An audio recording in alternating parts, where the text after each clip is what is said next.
ఇదేమి రాజ్యం ఇదేమి రాజ్యం దొంగల రాజ్యం దోపిడీ రాజ్యం కదిలిందిన తెలంగాణ ఖబర్దార్ ఖబర్దార్ కదిలిందిన తెలంగాణ ఖబర్దార్ ఖబర్దార్ కదిలిందిన తెలంగాణ ఖబర్దార్ ఖబర్దార్ ఇదేమి రాజ్యం దొంగల రాజ్యం దోపిడీ రాజ్యం ఇదేమి రాజ్యం దొంగల రాజ్యం దోపిడీ రాజ్యం అసెంబ్లీ సాక్షిగా ప్రకటించిన జాబ్ క్యాలెండర్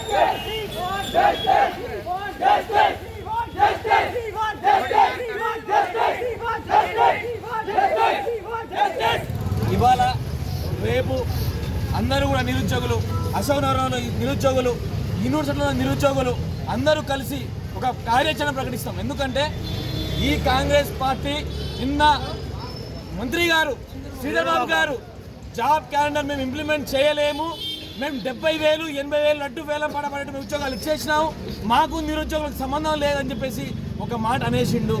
మేము కూడా రేపు ఆ ఎల్లుండి నిరుద్యోగులందరితో కలిసి ఒక కార్యాచరణను ముందు తీసుకెళ్తాం. ఈ కాంగ్రెస్ పార్టీ పైన కొట్లాట తప్పదు. ఎందుకంటే మీరు ఎన్నికల మేనిఫెస్టోలో 2 లక్షల ఉద్యోగాలు పెట్టారా పెట్టలేదా?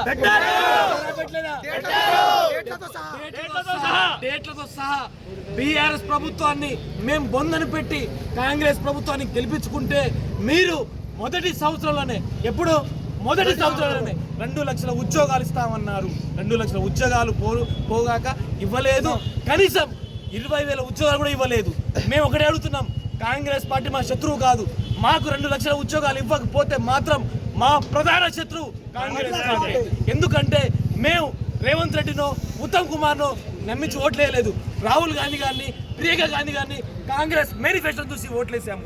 ఆ మేనిఫెస్టో చూసే ఇవాళ మమ్మల్ని మోసం చేశారు, నట్టెట్ట ముచ్చారు. కాబట్టి రాబోయే రోజుల్లో జాబ్ క్యాలెండర్ విడుదల చేయకపోతే కాంగ్రెస్ పార్టీ నాయకులను ఇళ్లను ముట్టడిస్తాం, ముట్టి మీద వాత కూడా పెడతాం. ఎందుకంటే ఈ తెలంగాణ ఏర్పడిందే నీళ్లు నిధులు నియామకాలతోటి. నీళ్ల గురించి మాట్లాడుతున్నారు, నిధుల గురించి మాట్లాడుతున్నారు, ఆ నియమాల గురించి ఎందుకు మాట్లాడతలేరు? ఆ రోజు గ్రూపుల్లో లీకులు తగినప్పుడు ఆ సిబిఐ ఎంక్వైరీ ఎడిపోయింది, సిఐడి ఎంక్వైరీ ఎడిపోయింది. ఈ దొంగలు ఎవరు రాశారు? గ్రూప్ 1లో జియో 29 తీసుకొచ్చి ఎస్టీ ఎస్సీ బీసీలకు అన్యాయం చేశారు. జియో 46లో పోలీస్ కానిస్టేబుల్ అభ్యర్థులకు, గ్రామీణ ప్రాంత అభ్యర్థులకు అన్యాయం చేశారు. మీ పార్టీ వచ్చిన తర్వాత మాకు ఒరిగింది జీరో అంటే జీరో. మేము కనుక అందరం మూకమ్ముడిగా కాంగ్రెస్ పార్టీ దాడి చేయక ముందే నోటిఫికేషన్ రిలీజ్ చేయకపోతే మాత్రం కాంగ్రెస్ పార్టీకి ఖబర్దార్ చివాట్లు తప్పవని నిరుద్యోగుల తరపు నుంచి మా యావత్ తెలంగాణ సమాజ నిరుద్యోగులందరూ కోరుకుంటున్నారు. జై తెలంగాణ!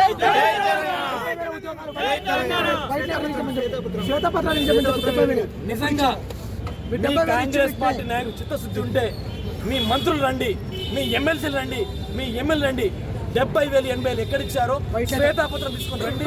మేము నోటిఫికేషన్ ఏ తేదీలో వచ్చిందో అవన్నీ కూడా తీసుకొని వస్తాం. అశోక్ నగర్ రమ్మంటారా, సెక్రటేరియట్ రమ్మంటారా, రేవంత్ రెడ్డి గారి ఇంటికి రమ్మంటారా, లేకపోతే రాహుల్ గాంధీ ఇంటికి రమ్మంటారా, మేము శ్వేతపత్రం తీసుకొని వస్తాం. మీరు కూడా తీసుకొని రండి, ఒక దగ్గర కూర్చొని మాట్లాడుకున్నాం. ఊకే అబద్ధాలు అరిగిన రికార్డు లెక్కల 70,000 పచ్చి అబద్ధాలు అంటే మామూలు అబద్ధాలు కాదు, పచ్చి అబద్ధాలు ఆడుతున్నారు. కాబట్టి అబద్ధాలతో ఇవాళ మీరు పరిపాలన చేస్తున్నారు. ఈ పరిపాలన కరెక్ట్ కాదని యావత్ నిరుద్యోగ సమాజం నుంచి మేము కోరుకుంటాం. నిరుద్యోగుల ఐక్యత!